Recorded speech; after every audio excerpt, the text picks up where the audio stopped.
বাগেরহাটে শহীদ রাষ্ট্রপতি জিয়াউর রহমানের নামে প্রতিষ্ঠিত জিয়া মেমোরিয়াল অরফানেজ ট্রাস্ট রাজনৈতিক প্রতিহিংসার কারণে এখন পরিত্যক্ত। একসময় এতিম ও দুস্থ শিশুদের জন্য নির্মিত এই প্রতিষ্ঠানটি এখন জরাজীর্ণ ভবন। অযত্ন অবহেলায় ভূতের বাড়িতে পরিণত হয়েছে প্রতিষ্ঠানটি। এটি সংস্কারের দাবি এলাকাবাসীর।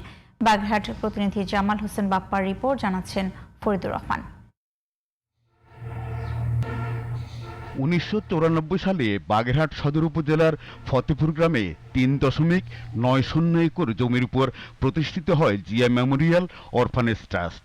এর লক্ষ্য উদ্দেশ্য ছিল এতিম ও দুস্থ শিশুদের লালন পালন, পড়াশোনা এবং কারিগরি প্রশিক্ষণ দিয়ে স্বাবলম্বী করা। প্রায় 1.5 যুগ ধরে পুরোপুরি বন্ধ রয়েছে এই প্রতিষ্ঠান। বর্তমানে পরিণত হয়েছে ভূতের বাড়িতে। এই প্রতিষ্ঠানে 2 জন নিরাপত্তা প্রহরী নিয়োজিত থাকলেও তারা মাসের পর মাস বেতন পাচ্ছেন না। তাদের সংসার চলছে অনাহারে অর্ধাহারে।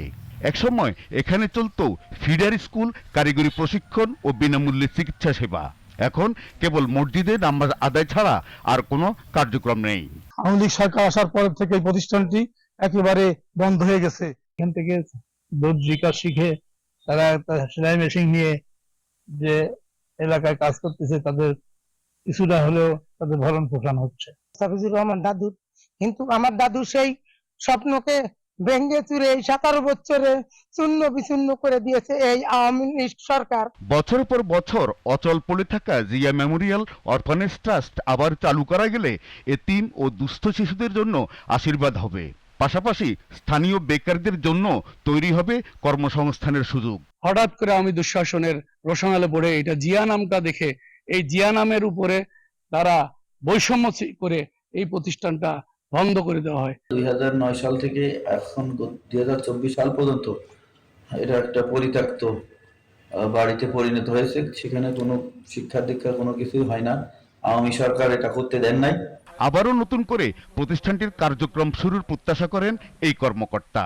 খাতাপত্রে কোনো তার রেজিস্ট্রেশনের উপর অস্তিত্ব পায়নি, ধরে নিচ্ছে যে এটা সমাজসেবার রেজিস্ট্রেশন না, কিন্তু জেনেছি যে অনেক পুরনো সংগঠন। আমি চাই যেন সংগঠনটা আবার সক্রিয় হোক এবং তাদের ভালোভাবে কার্যক্রম পরিচালনা করুক। আওয়ামী লীগ সরকার শুধুমাত্র শহীদ প্রেসিডেন্ট জিয়াউর রহমানের নাম থাকায় এই প্রতিষ্ঠানের উন্নয়ন ও সংস্কার করেনি। এটি পুনরায় চালু করার জন্য বর্তমান সরকারের কাছে দাবি জানান স্থানীয়রা।